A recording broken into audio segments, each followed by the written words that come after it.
सत्य घटना पर आधारित प्रख्यात हिंदी कथा साहित्यिक डॉक्टर वृंदावन लाल वर्मा की कहानी विराटा की पद्मिनी भाग 21।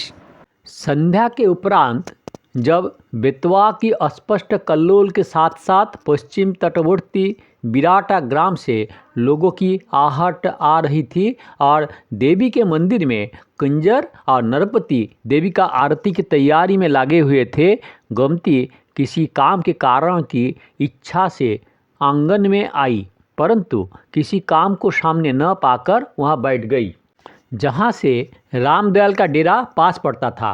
रामदयाल की और न देखती हुई बोली, दलीप नगर का कोई और विशेष समाचार नहीं है। बात कमलता का प्रयत्न करके कही गई थी और रामदयाल को कमल जान भी पड़ी, परंतु उस पर अधिकार की भी छाप थी। वह रामदयाल की परख में न आई। उसने अपने आसन से जरा सा खिसक कर उत्तर दिया, विशेष समाचार तो कुछ नहीं है। राजा सैन्य संग्रह में लगे हुए हैं, उन्हें और किसी बात की धुन नहीं है। सुना है पालर की किसी लड़ाई में बहुत घायल हो गए थे।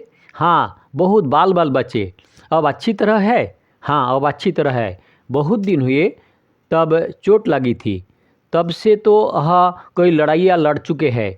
उस चोट की अब उन्हें याद भी ना होगी। दलीप नगर की सेना में एक लंबा कठोर कठिन आदमी था, मर गया और महाराज की सेवा में है, उन्हीं की सेवा में है। आपको पलार की घटना कैसे मालूम है? जरा अधिकार व्यंजक स्वर से गोमती बोली, मैंने पालर में उस व्यक्ति को देखा था। राजा ने उस पाषाण हृदय को कैसे अपनी सेवा में फिर रख लिया। रामदयाल के मन में गोमती का कुछ अधिक परिचय प्राप्त करने का अभिलाषा उत्पन्न हुई। बोला, आप दलीप नगर में किसकी बेटी है? मैं दलीप नगर में किसी की बेटी नहीं हूँ, परंतु दलीप नगर में आपका कोई ना कोई तो अवश्य है। आपने ही थोड़ी देर पहले बतलाया था।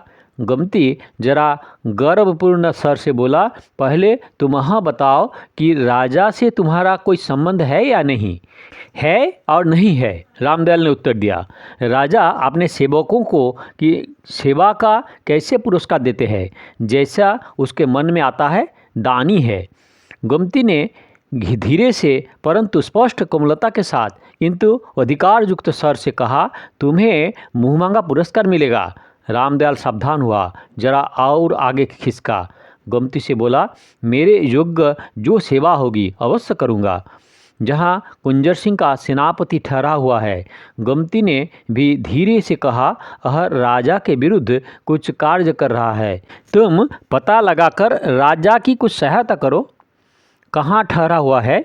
इसी मंदिर में। कब से? हाल ही में आया है। किस प्रयोजन से? विराटा के राजा से महाराजा के विरुद्ध सहायता की याचना करने के लिए। इससे अधिक मुझसे कुछ ना पूछो, क्योंकि मैं नहीं जानती। तुम्हें राजा का सेवक समझकर मैं इतने बतलाया हूँ। रामदयाल कुछ क्षण तक सोचता रहा। आप कौन है? रामदयाल ने एकाएक पूछा। मैं दलीप नगर के राजा की। गोमती ने शीघ्र उत्तर दिया, रानी हूँ। रामदयाल ने तुरंत खड़े होकर इजरा किया, बैठ गया। रामदयाल ने विनीत भाव से कहा, उस दिन महाराज की जो बारात पालर को आ रही थी, परंतु बीच में ही युद्ध में पड़ा क्या?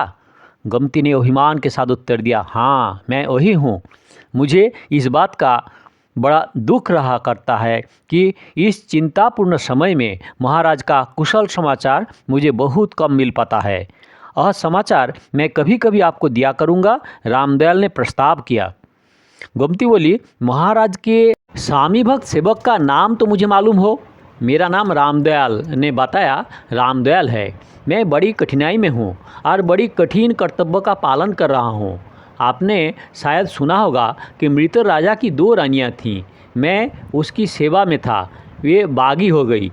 जासूस बनकर मुझे कभी एक के पास, कभी दूसरे के पास और कभी दोनों के पास रहना पड़ा। बड़ा नाजुक काम है। भेद खुलने पर पूरी विपद की आशंका है। इस समय भी उन रानियों की जासूसी के लिए दलीप नगर के बाहर हुआ हूँ। रानियाँ कहाँ है? वे दलीप नगर से बाहर है, तभी तो मैं बाहर हूँ। उनका ठीक ठीक पता मालूम होने पर बतलाऊँगा। एक प्रार्थना है। क्या? कोई बात कहीं प्रकट ना हो, अन्यथा महाराज के हित की हानि होगी। कभी किसी प्रकार प्रकट न हो सकेगी। इस मंदिर में मैं कभी कभी आना जाना चाहता हूँ। आपकी बात से मुझे एक और काम का पता चल गया।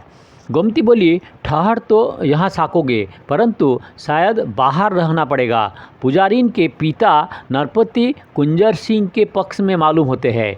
उन्हें अपने पक्ष में करने का प्रयत्न करना चाहिए। यह सब मैं धीरे धीरे देखूंगा। रामदयाल बोला, चढ़ौती के विषय में यहाँ क्या नियम है? कोई विशेष नियम नहीं है, परंतु कुंजर सिंह ने उस बार पार्लर में एक बहुमूल्य आभूषण नरपति को भेंट दिया था, इसलिए शायद यह कुंजर सिंह के नाम का पक्ष करते हैं। कुमुद अवश्य बहुत धीर, शांत एवं तेजस्विनी है। उसमें अवश्य देवी का अंश है। मेरे लिए तो, रामदयाल ने स्वर से सच्चाई की खनक पैदा करके कहा, संसार भर के सब स्त्रियों में सबसे अधिक मान्य आप है। अंधकार में रामदयाल ने नहीं देखा, परंतु उसमें कोई संदेह नहीं कि उसके गालों पर मंतव्य के प्रकट होने पर गहरी लाली छा गई। इतने में देवी की आरती के लिए गोमती को कुमुद ने पुकार लिया। दूसरे दिन सवेरे रामदयाल दर्शनों के लिए मूर्ति के सामने पहुंचा। कुमुद मूर्ति के पास बैठी हुई थी और नरपति उससे जरा हटकर। रामदयाल ने बड़ी श्रद्धा दिखलाते हुए मूर्ति पर जल चढ़ाया और बेले के फूल अर्पण किए। उसने कपड़े की और कुछ निकालने के लिए हाथ बढ़ाया। नरपति ने एक बार उस ओर देखकर दूसरी ओर मुँह कर लिया। इतने में कुंजर सिंह भी आ गया। कुमुद की आंखें मूर्ति की ओर देखने लगी। रामदयाल ने बगल में कुंजर सिंह को देखा, फिर मुड़कर पहचान से संदेह न रहा। एक क्षण के लिए शकपका सा गया। गोमती पास थी। उसने रामदयाल का शारीरिक व्यापार ताड़ लिया। उसे यह बहुत स्वाभाविक जान पड़ा और रामदयाल के प्रति सहानुभूति और कुंजर सिंह के प्रति घृणा का भाव कुछ और गहरा हो गया। रामदयाल ने अपने को संयत कर लिया। कपड़ों में से सोने का बहुमूल्य गहना निकालकर मूर्ति के चरणों में चढ़ा दिया। नरपति विस्फारित लोचन से इस व्यापार को देखने लगा। गहना अपने हाथ में उठाकर नरपति ने कहा, आप कहाँ से है? कौन है? मैं दलीप नगर का हूँ, रामदयाल ने उत्तर दिया। इससे अधिक कुछ और बतलाना मेरे लिए इस समय असंभव है। आफत में हूँ। दुर्गा के दर्शन में आशीर्वाद प्राप्त करने के लिए आया हूँ। मेरी प्रार्थना है कि मेरे स्वामी का भला हो। गोमती ने उसी समय आंखें मूंदकर रामदयाल की प्रार्थना स्वीकार की जाने के लिए देवी से प्रार्थना की और बड़े अनुनय की दृष्टि से कुमुद की ओर देखा। नरपति ने बोला, आपके स्वामी का कल्याण होगा। गोमती किसी उमड़े हुए भाव में वेग को सहन न कर सकने में कारण बोली, जीजी के मुँह से यह आशीर्वाद और अच्छा मालूम होगा। कुमुद कुछ नहीं बोली। नरपति ने तुरंत कहा, दुर्गा का प्रसाद इन्हें दिया जाए, फूल और भस्म। कुमुद ने भस्म उठाकर रामदयाल को दे दी, पुष्प नहीं दिया। गोमती के हृदय को बड़ी पीड़ा हुई। नरपति बोला, यदि उचित समझ जाए तो पुष्प भी दे दिया जाए। यह दुर्गा के अच्छे सेवक जान पड़ते हैं। कुमुद मूर्ति के प्रणाम करके वहाँ से मंदिर के दूसरे भाग में धीरे से चली गई। गोमती ने कुमुद के नेत्रों में इतनी अवज्ञा पहले कभी नहीं देखी थी। बड़ी कठिनाई से गोमती ने नरपति से कहा, इन्होंने क्या कोई अपराध किया है? उदास स्वर से नरपति बोला, कोई अपराध नहीं किया और न देवी इससे रुष्ट है। रुष्ट होती तो भस्म का प्रसाद क्यों देती? जान पड़ता है अभी उनके कार्य में कुछ विलम्ब है, इसीलिए पुष्प प्रसाद नहीं मिला। तब इनके वहाँ थोड़े दिनों ठहरे रहने की आपकी कोई हानि तो होती नहीं? गोमती ने कहा। नरपति ने उत्तर दिया, जरा भी नहीं। चैन से ठहरे रहे। एक दिन ऐसा अवसर अवश्य आएगा जब देवी प्रसाद होकर मन चाहा वरदान भी देंगे। रामदयाल कुंजर सिंह को देखकर शकपकाया था, परंतु इस घटना से विचलित नहीं जान पड़ा। मुस्कुराकर बोला, एक दिन उसकी कृपा अवश्य होगी और मेरा तथा मेरे स्वामी का अवश्य कल्याण होगा। अवश्य, नरपति बोला। अवश्य, रामदयाल ने कहा। नरपति ने रामदयाल से कहा, आप यहाँ जब तक मन चाहे बने रहिए, अर्थात जब तक आपको अभीष्ट आशीर्वाद न मिल जाए। इसके बाद रामदयाल वहाँ से हटकर मंदिर के बाहर गया और कुंजर सिंह उसके पीछे पीछे। जब दोनों अकेले रह गए, कुंजर सिंह ने धीमे स्वर से परंतु तीखेपन के साथ कहा, यहाँ किसी लिए आए हो? दर्शनों के लिए। तुम्हें ये लोग जानते हैं ही नहीं? जानते हैं। ये लोग यह जानते हैं कि तुम्हारा नाम रामदयाल है और किस तरह के मनुष्य हो। मैंने उन्हें स्वयं बदला दिया है। तुम यहाँ से चले जाओ। क्रोध के मारे कुंजर सिंह कांपने लगा। रामदयाल ठटक के साथ बोला, राजा, गुस्से से काम न चलेगा। मैंने अपना परिचय इन लोगों को दे दिया है, परंतु आप यहाँ नाम और काम दोनों की दृष्टि से छिपे हुए हैं।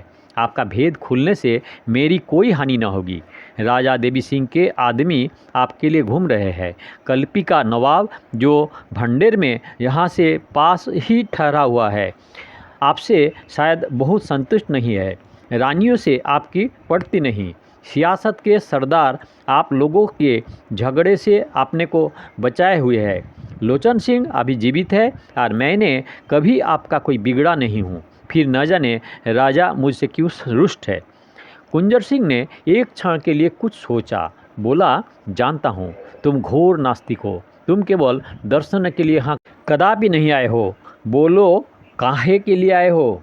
आप जानते हैं।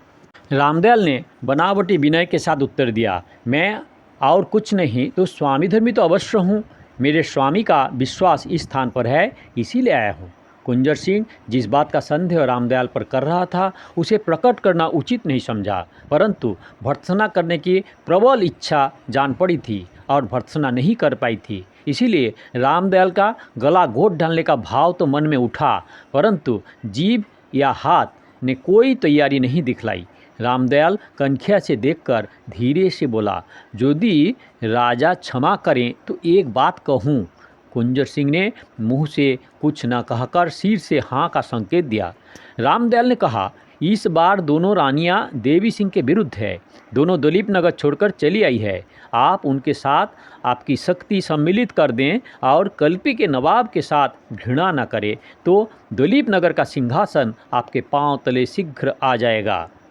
मैं सदा रानियों के सम्मान का ध्यान रखता आया हूँ, परंतु अनुचित कार्य का सहायक नहीं हो सका। कल्पी के नवाब के ऊपर भी कोई है, जानते हो? हाँ राजा, दिल्ली है, परंतु वहाँ किसी की कोई कुछ भी सुनने वाला नहीं मालूम पड़ता। ऐसा में आप ही लोगों से सुना सकता हूँ। खैर, देखा जाएगा, परंतु मैं एक बात से तुम्हें सावधान करना चाहता हूँ। वह क्या है राजा? तुमने जिसके प्रति अपना अशुद्ध प्रयत्न पलर में किया था उससे दूर रहना। बहुत दूर नहीं तो मैं सिंहासन प्राप्ति की अभिलाषा को एक और रख दूंगा और तुम्हें उस प्रयत्न के लिए पर पछताने का भी समय न मिलने दूंगा।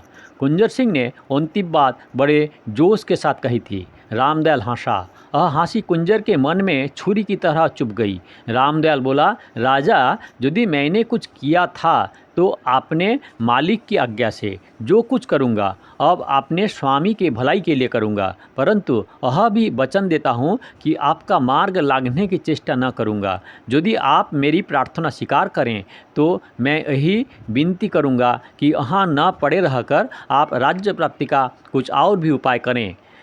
पूजार्चा तो इन लोगों के लिए है जो हथियार का भरोसा न करके करते हैं और अन्य बातों से अधिक करता है। सुनकर कुंजर विकल हो गया। बोला, मैं तुम्हें स्वामीद्रोही नहीं कहता, परंतु तुम नीच अवश्य हो। यह तो राजा लोगों का कायदा ही है।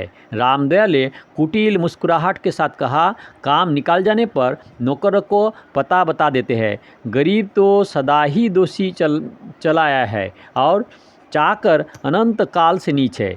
मैं पूछता हूँ, तुम उस लड़की से कल शाम को क्या घुल कर बात कर रहे थे? कुंजर ने एकाएक पूछा। प्रश्न के आकस्मिक वेग से बिल्कुल विचलित होकर रामदयाल ने उत्तर दिया, पुजारिन से तो मेरी कोई बातचीत नहीं हुई। वह नहीं, कुंजर जी कड़ा करके बोला, तुम उस दूसरी लड़की से घुल कर क्या बात करते थे? वह कौन है, आप जानते हैं? रामदयाल ने दृढ़तापूर्वक पूछा। कुंजर सिंह ने अवहेला की दृष्टि से उनकी ओर देखा। रामदयाल ने कहा, वह राजा देवी सिंह का रानी है। कुंजर सिंह सन्नाटे में आ गया, एक कदम पीछे हट गया। बोला, झूठ, असंभव। कोई उत्तर नहीं देकर रामदयाल फिर मंदिर में चला गया। विराटा के पद्मिनी का 21 भाग समाप्त है। दया करके सब्सक्राइब करें, लाइक करें, शेयर करें और पीछे का वीडियो देखना है तो काकन बासु में क्लिक करके वीडियो देखें और अगले वीडियो का इंतज़ार करें।